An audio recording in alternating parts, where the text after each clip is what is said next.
Air India present దేశంలోనే one of the biggest ఎయిర్లైన్స్లో ఒకటిగా ఉంది.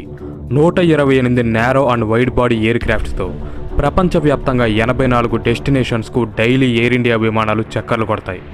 వీటికి తోడు లాస్ట్ ఇయర్లో ఎయిర్ ఇండియా మరో 470 కొత్త విమానాలు కొనేందుకు ఒక భారీ ఆర్డర్ని ప్లేస్ చేసింది. ఇది ప్రపంచంలోనే అతిపెద్ద air craft order. This is the mother of all aviation deal. It has placed a massive order. It is buying 470 planes in one go. వీటిలో 250 ప్లేన్స్ ఎయిర్ బస్ నుంచి, మరో 220 ప్లేన్స్ బోయింగ్ నుంచి ఎయిర్ ఇండియా రప్పించుకోబోతుంది. ఈ deal యొక్క మొత్తం cost $70 billion, అంటే అక్షరాల 5,60,000 కోట్ల రూపాయలు. అలాగే ఎయిర్ ఇండియా ప్రతిష్టాత్మకమైన స్టార్ అలయన్స్లో మెంబర్గా ఉండడంతో తమ ప్యాసింజర్స్కి ఎన్నో విలాసవంతమైన ఫీచర్స్ని అందజేస్తుంది. ఒకప్పుడు ఇండియాలోనే అత్యంత పురాతనమైన ఎయిర్లైన్స్గా దేశ ప్రజలకు విమాన రంగాన్ని దగ్గర చేసిన సంస్థగా ఎయిర్ ఇండియా చాలా ఫేమస్గా ఉండేది. అయితే ఇంతటి ఘనమైన చరిత్ర గల ఈ ఎయిర్లైన్స్ తర్వాతి కాలంలో ఎలాంటి ఒడిదుడుకుల్ని ఫేస్ చేసిందో, ఇండిగో, విస్తారా వంటి కొత్త తరం ఎయిర్లైన్స్తో పోటీ పడలేక ఆల్మోస్ట్ మూతపడే స్టేజ్కి ఎలా చేరుకుందో, 70 ఏళ్ల తర్వాత తిరిగి తమ చేతిలోకి వచ్చిన ఎయిర్ ఇండియాని టాటా సన్స్ ఎలాగ ఇప్పుడు మళ్ళీ సక్సెస్ వైపు నడిపిస్తున్నారో ఈ వీడియోలో డీటెయిల్గా చెప్పబోతున్నాను. ఎన్నో మలుపులు తిరిగిన ఎయిర్ ఇండియా యొక్క ఇంట్రెస్టింగ్ స్టోరీని తెలుసుకునేందుకు మీరు కూడా ఈ వీడియోని చివరి వరకు చూడండి. అలాగే వీడియోను లైక్ చేసి నా ఛానల్ మరికొంతమందికి రీచ్ అయ్యేలా మీ వంతు సపోర్ట్ చేయండి.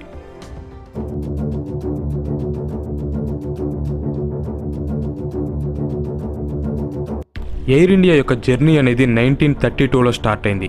అప్పట్లో ప్రముఖ ఇండియన్ ఇండస్ట్రియలిస్ట్ జేఆర్డి టాటా గారు ఏవియేషన్ రంగం మీద చాలా ఇంట్రెస్ట్ చూపించేవారు. వరల్డ్ వైడ్గా అప్పుడప్పుడే డెవలప్ అవుతున్న విమాన రంగాన్ని సరిహద్దులు చెరిపేసి ప్రపంచాన్ని కనెక్ట్ చేసే విమానాలకున్న సామర్థ్యాన్ని చూసి జేఆర్డి టాటా గారు తమకంటూ ఒక సొంత ఎయిర్లైన్స్ని స్థాపించాలి అనుకున్నారు. అదే టాటా ఎయిర్లైన్స్. రానున్న కాలంలో ఈ కంపెనీయే ప్రెజెంట్ మనం చూస్తున్న ఎయిర్ ఇండియాగా మారబోతుంది. అప్పట్లో మన దేశంలో ఇంపీరియల్ ఎయిర్వేస్ అనే బ్రిటిష్ ఎయిర్లైన్స్ ఉన్నప్పటికీ అది మన వాళ్ళ కోసం కాదు, కేవలం తమ పర్సనల్ అవసరాల కొరకు మాత్రమే బ్రిటిషర్స్ దాన్ని వాడుకునేవారు. సో ఇండియన్స్ కోసం ఒక ఇండియన్ స్టార్ట్ చేసిన ఎయిర్లైన్సే ఎయిర్ ఇండియా. అందుకే జేఆర్డి టాటా గారిని ఫాదర్ ఆఫ్ ఇండియన్ సివిల్ ఏవియేషన్గా పిలుస్తారు. ఎయిర్ ఇండియాని JRD Tata step by step develop చేశారు. ఎయిర్లైన్ స్టార్ట్ చేసిన కొత్తలో Karachi to Madras weekly air mail service నడిపేవారు. తర్వాతి కాలంలో టాటా ఎయిర్లైన్స్ 2,60,000 కిలోమీటర్లు ట్రావెల్ చేసి 155 మంది ప్యాసింజర్స్ని తమ డెస్టినేషన్స్కి చేర్చి 10 టన్నుల మెయిల్స్ని సరఫరా చేసింది. ఇది ఎయిర్ ఇండియా యొక్క సక్సెస్ జర్నీలో తొలి అడుగు. టాటా ఎయిర్లైన్స్ తమ మొదటి డొమెస్టిక్ ప్యాసింజర్ ఫ్లైట్ని బాంబే టు ట్రివాండ్రం మధ్య రన్ చేశారు అండ్ మొదటి ఇంటర్నేషనల్ ఫ్లైట్ని శ్రీలంకలోని కొలంబోకి లాంచ్ చేశారు. ఆ తర్వాతి కాలంలో ఢిల్లీ, కోల్కతా, మద్రాస్, లాహోర్ వంటి మరెన్నో కొత్త డెస్టినేషన్స్కి కూడా టాటా ఎయిర్లైన్స్ విమానాలు వెళ్లడం మొదలైంది. ఈ టైంలో టాటా ఎయిర్లైన్స్ యొక్క ప్రాఫిట్స్ కూడా 10 రెట్లు పెరిగాయి. వారు అందించిన ఎక్సెప్షనల్ సర్వీస్ అండ్ కస్టమర్ సాటిస్ఫాక్షనే దీనికి కారణం. ఎయిర్ ఇండియా జర్నీలో నెక్స్ట్ బిగ్ మూవ్ 1946లో జరిగింది. ఆ సంవత్సరం జూలైలో జేఆర్డి టాటా గారు టాటా ఎయిర్లైన్స్ యొక్క పేరు చేంజ్ చేసి ఎయిర్ ఇండియా అనే ఓ పబ్లిక్ లిమిటెడ్ కంపెనీగా మార్చారు. ఇలా పేరు మార్చిన తర్వాత ఎయిర్ ఇండియా యొక్క షేర్స్కి డిమాండ్ బాగా పెరిగింది. అయితే ఒక సంవత్సరం తర్వాత అంటే 1947లో దేశానికి స్వాతంత్రం వచ్చిన తర్వాత ఇండియన్ గవర్నమెంట్ ఎయిర్ ఇండియాలోని 49% స్టేక్స్ని కొనుగోలు చేసింది. ఎందుకంటే అప్పట్లో ఇండియన్ గవర్నమెంట్ కొన్న సోషలిస్ట్ భావాల కారణంగా అన్ని ప్రైవేట్ కంపెనీస్లో వాటాలు కొనడం స్టార్ట్ చేసింది. 1953 మార్చ్ ఇండియన్ పార్లమెంట్లో ఎయిర్ కార్పొరేషన్స్ యాక్ట్ చట్టాన్ని పాస్ చేసి దేశంలోని 8 ఇండిపెండెంట్ డొమెస్టిక్ ఎయిర్లైన్స్ అయిన Deccan airways, airways India, Bharat airways, Himalayan aviation, Kalinga airlines and air ఇండియాలను మెర్జ్ చేసి 2 గవర్నమెంట్ ఓన్డ్ ఎంటిటీస్గా మార్చారు. అవే ఇండియన్ ఎయిర్లైన్స్ మరియు ఎయిర్ ఇండియా. వీటిలో ఎయిర్ ఇండియాకి ఇంటర్నేషనల్ ఫ్లైట్స్కి సంబంధించిన బాధ్యతలు అప్పగిస్తే ఇండియన్ ఎయిర్లైన్స్కి దేశంలోని డొమెస్టిక్ ఎయిర్లైన్స్ని నడిపే రోల్ ఇచ్చారు. జవహర్లాల్ నెహ్రూ, జేఆర్డి టాటా ఇద్దరూ మంచి స్నేహితులైనప్పటికీ నెహ్రూ ప్రభుత్వం తీసుకునే డెసిషన్ టాటాకి ఏమాత్రం నచ్చలేదు. దీనిపై నెహ్రూ ఒపీనియన్ని మార్చడానికి టాటా చాలాసార్లు ట్రై చేసినా నెహ్రూ వాటిని పట్టించుకోలేదు. ఎయిర్ ఇండియాని ఇండియన్ గవర్నమెంట్ టేక్ ఓవర్ చేసిన తర్వాత 1953లో జేఆర్డి టాటాని కంపెనీ చైర్మన్గా ప్రభుత్వం నియమించింది. ఎయిర్ ఇండియా పేరుని ఎయిర్ ఇండియా ఇంటర్నేషనల్ లిమిటెడ్గా మార్చారు. తర్వాతి కాలంలో airlines services Nairobi, Kenya, Rome, Paris, New York, Tokyo ఇలా ప్రపంచంలోని అన్ని ప్రాంతాలకు విస్తరించాయి. అంతేకాదు ఆ రోజుల్లోని ప్యాసింజర్ ఫ్లైట్స్లో జెట్ ఎయిర్ క్రాఫ్ట్స్ని ఉపయోగించిన తొలి ఏషియన్ ఎయిర్లైన్స్ కూడా ఎయిర్ ఇండియానే. బోయింగ్ 707-420 అనే ఎయిర్ క్రాఫ్ట్కి గౌరీ శంకర్గా నిక్నేమ్ పెట్టి అప్పట్లో వాడారు. ఈ ఎయిర్ ఇండియా విమానాలు ప్రపంచం మొత్తం చక్కర్లు కొడుతూ తమ కస్టమర్స్కి మంచి సర్వీస్ అండ్ లగ్జరీని ఇవ్వడం మాత్రమే కాకుండా ఇండియాకు సంబంధించిన ఎయిర్లైన్స్ ప్రపంచ ఎయిర్లైన్స్కి ఏమాత్రం తీసిపోవో అని నిరూపించాయి. ప్రపంచం మొత్తం ఇండియా వైపు ఒక చూపు చూసేలా చేశాయి. అప్పట్లో చాలా కాలం పాటు ఇంటర్నేషనల్ టూరిస్ట్స్కి ఇండియా అంటే గుర్తొచ్చే మొదటి గ్లిమ్స్ ఎయిర్ ఇండియాదే. అంతలా ప్యాసింజర్స్కి ఎయిర్ ఇండియా మీద మంచి ఇంప్రెషన్ ఉండేది. ఎయిర్ ఇండియా యొక్క ఈ గ్రోత్ మొత్తానికి క్రెడిట్ కూడా జేఆర్డీ టాటా గారికి దక్కుతుంది. ఎందుకంటే ఎయిర్లైన్స్ ప్రతి ఫ్లైట్ తర్వాత స్వయంగా ఆయనే ఫ్లైట్ మేనేజ్మెంట్కి లెటర్స్ రాసేవారు.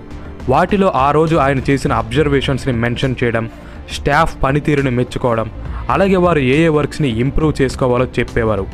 ఈ టిప్స్ సహాయంతో ఫ్లైట్ క్రూ మరింత బెటర్గా పనిచేసేవారు.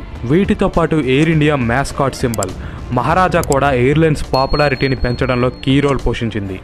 ఈ సింబల్ని ఎయిర్ ఇండియాలో లభించే లగ్జరీని రిసెంబుల్ చేయడానికి ఉపయోగించేవారు. ఎలాగంటే ఎయిర్ ఇండియా విమానాలు ఆకాశంలో ఎగిరే ఇంద్రభవనాలు అన్నట్లుగా. ఈ సింబల్ కారణంగా ఇంటర్నేషనల్ టూరిస్టులో ఎయిర్ ఇండియా పాపులారిటీ మరింత పెరిగింది. 1962లో మళ్ళీ ఎయిర్లైన్స్ పేరుని షార్ట్ చేసి ఎయిర్ ఇండియాగా మార్చారు. అండ్ గ్రాడ్యువల్లీ పాతకాలం విమానాలన్నింటినీ రిటైర్ చేసి ఎయిర్ ఇండియాని ప్రపంచంలోనే మొట్టమొదటి ఆల్ జెట్ ఎయిర్లైన్గా మార్చారు. ఒక ఇండియన్ ఎయిర్లైన్స్ ఆ కాలంలో ఈ ఘనత సాధించడం అంటే నిజంగానే దేశానికి చాలా గర్వకారణమని చెప్పుకోవచ్చు. జేఆర్డీ టాటా ఎయిర్ ఇండియాని ప్రపంచంలోనే నెంబర్ 1 ఎయిర్లైన్స్గా మార్చారు. అయితే ఇక్కడి వరకు ఒక వెలిగిన ఎయిర్ ఇండియా తర్వాతి కాలంలో మాత్రం చీకటి రోజులు చూడాల్సి వచ్చింది. అలాంటి ఒక చీకటి రోజే 1966 జనవరి 24. ఆ రోజు ఎయిర్ ఇండియాకి సంబంధించిన ఒక important flight Boeing 707 Mumbai to London వెళ్తూ దారి మధ్యలో ఫ్రాన్స్లోని మౌంట్ బ్లాంక్ పర్వతాలను ఢీకొని కూలిపోయింది. ఈ ప్రమాదంలో ఆ ప్లేన్లో ప్రయాణిస్తున్న మొత్తం 128 మంది ప్యాసింజర్స్ అండ్ క్రూ చనిపోయారు. ఆ ప్యాసింజర్స్లో ఒకరే డాక్టర్ హోమీ బాబా, భారతదేశానికి చెందిన ప్రముఖ సైంటిస్ట్ అండ్ అటామిక్ ఎనర్జీ కమిషన్కి చైర్మన్. హోమీ బాబా మరణం ఇండియా మొత్తాన్ని షాక్లోకి పంపడం మాత్రమే కాకుండా ఎయిర్ ఇండియా హిస్టరీలో ఒక మాయని మచ్చగా మిగిలిపోయింది. ఎందుకంటే ఆ టైంలో ఇండియాలో అటామిక్ బాంబ్ తయారీ మీద హోమీ బాబా చాలా వేగంగా పరిశోధనలు జరిపిస్తున్నారు. కానీ హోమీ బాబా మరణంతో ఆ రీసెర్చ్కి బ్రేక్ పడింది. కొన్ని అనఫీషియల్ సోర్సెస్ ప్రకారం ఈ యాక్సిడెంట్ వెనుక అమెరికన్ సిఐఏ నేరుగా ఇన్వాల్వ్ అయిందని, కేవలం హోమీ బాబా ఒక్కరిని హత్య చేయడం కోసమే మొత్తం ప్లేన్ని కూల్చేశారు అనే ఆరోపణలు వచ్చాయి. అయితే ఎయిర్ ఇండియాకి దీనికన్నా పెద్ద బ్లో 1977లో తగిలింది. ఆ సంవత్సరం దేశంలో జరిగిన లోక్సభ ఎలక్షన్స్లో అంతవరకు అధికారంలో ఉన్న కాంగ్రెస్ పార్టీని జనతా పార్టీ ఓడించింది. మొరార్జీ దేశాయ్ ప్రైమ్ మినిస్టర్ అయ్యారు. అయితే ఇక్కడ ట్విస్ట్ ఏంటంటే మొరార్జీ దేశాయ్ పీఎం అయిన వెంటనే జేఆర్డీ టాటా గారిని ఎయిర్ ఇండియా చైర్మన్ పదవికి రిజైన్ చేయించారు. ఎందుకంటే మొరార్జీ దేశాయ్ అంతకు ముందున్న కాంగ్రెస్ గవర్నమెంట్ తీసుకున్న డెసిషన్స్ అన్నీ కూడా దేశానికి వ్యతిరేకంగా ఉన్నాయని, వాటిని చేంజ్ చేయాలని భావించారు. దీనిలో భాగంగానే ఎయిర్ ఇండియాని కూడా మొత్తం కదిపేశారు. ఎయిర్ ఇండియాని ఒక వరల్డ్ క్లాస్ ఎయిర్లైన్స్గా మార్చడానికి ఎంతో కష్టపడిన జేఆర్డీ టాటా చివరికి పొలిటికల్ రీజన్స్ కారణంగా తన సొంత కంపెనీకే దూరమైపోయారు. తర్వాతి రోజుల్లో టాటా లేని లోటు ఎయిర్ ఇండియాలో చాలా క్లియర్గా కనిపించింది. 1980s తర్వాత నుంచి ఎయిర్లైన్స్ యొక్క పెర్ఫార్మెన్స్ అండ్ సర్వీసెస్ చాలా వరకు పడిపోయాయి. అండ్ తరచుగా ఎయిర్ ఇండియా విమానాలు హైజాక్కి గురవడం, టెర్రరిస్ట్ అటాక్స్, యాక్సిడెంట్స్ జరగడంతో నెమ్మదిగా ప్యాసింజర్స్లో ఎయిర్ ఇండియాపై గతంలో ఉన్న రెప్యుటేషన్, ట్రస్ట్ పోయాయి. ఒకానొక టైంలో ఎయిర్ ఇండియా విమానాలు ఎక్కడానికే ప్యాసింజర్స్ భయపడేవారు. 1991లో ఎయిర్ ఇండియా చైర్మన్గా గవర్నమెంట్ వైసీ దేవేశ్వర్ గారిని అపాయింట్ చేసింది. ఈయన తిరిగి ఎయిర్ ఇండియాని లాభాల్లోకి తీసుకురావడంలో ఎంతో కొంత సక్సెస్ అయ్యారు. బట్ మళ్ళీ ఏవో అన్నోన్ రీజన్స్ కారణంగా వైసీ దేవేశ్వర్ గారిని కూడా ఆ పోస్ట్ నుంచి తొలగించారు. తర్వాతి కాలంలో చాలామంది ఎయిర్ ఇండియాకి చైర్మన్గా పనిచేసిన వాళ్ళు తీసుకున్న బ్యాడ్ డెసిషన్స్ కారణంగా ఎయిర్లైన్స్ మరింత నష్టాల్లోకి వెళ్ళిపోయింది. 1991లో దేశంలో ఎకనామిక్ రిఫార్మ్స్ చేసిన తర్వాత మరోసారి ఎయిర్ ఇండియాని ప్రైవేటైజ్ చేసేందుకు ఇండియన్ గవర్నమెంట్ ప్రయత్నాలు మొదలుపెట్టింది. అయితే 2000 సంవత్సరం నాటికి ఎయిర్లైన్స్ ఎంతటి భారీ అప్పుల్లోకి కూరుకుపోయింది అంటే ఎయిర్ ఇండియా ఆల్మోస్ట్ దివాలా తీసే స్టేజ్కి చేరుకుంది. బయర్స్కి గవర్నమెంట్ 76% స్టేక్స్ ఇస్తామని ఒప్పుకున్న ఎయిర్లైన్స్ కొన్న భారీ అప్పుల కారణంగా ఎవరూ కూడా దానికి ముందుకు రాలేదు. ఇలా 2011 నాటికి ఎయిర్ ఇండియా యొక్క అప్పుల విలువ 42,000 కోట్ల రూపాయలకు చేరుకుంది.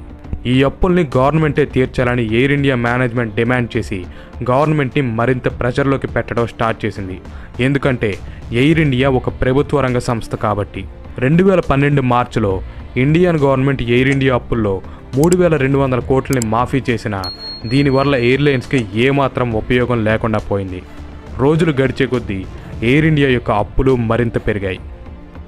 దీంతో అనేక ఫెయిల్డ్ అటెంప్ట్స్ తర్వాత ఈసారి గవర్నమెంట్ ఎయిర్లైన్స్ కొన్న మొత్తం అప్పులన్నింటినీ మాఫీ చేసి 100% షేర్స్ని అమ్మకానికి పెట్టింది.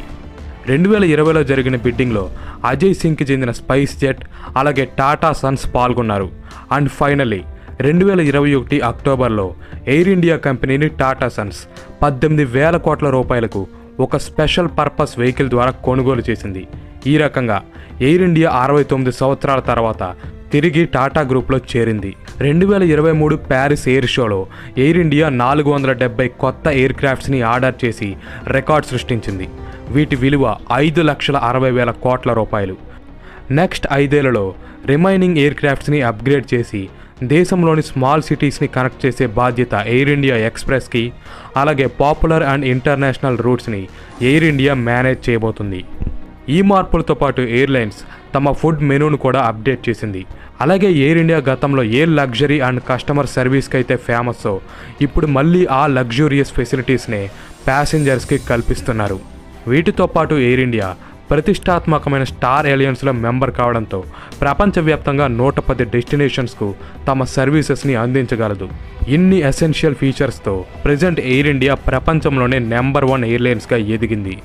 ప్రజెంట్ ఇండియా యుఎస్ఏ చైనా తర్వాత ప్రపంచంలోనే 3వ అతిపెద్ద సివిల్ ఏవియేషన్ మార్కెట్గా ఉంది. అండ్ రానున్న 10-15 ఏళ్లలో ఇండియా ఈ లిస్టులో మొదటి స్థానానికి చేరుకుంటుందని అంచనాలు ఉన్నాయి. అయినప్పటికీ స్టిల్ ఇంకా దేశంలోని చాలా నగరాల్లో ప్రాంతాల్లో ఎయిర్ కనెక్టివిటీ అనే ఆప్షనే లేదు.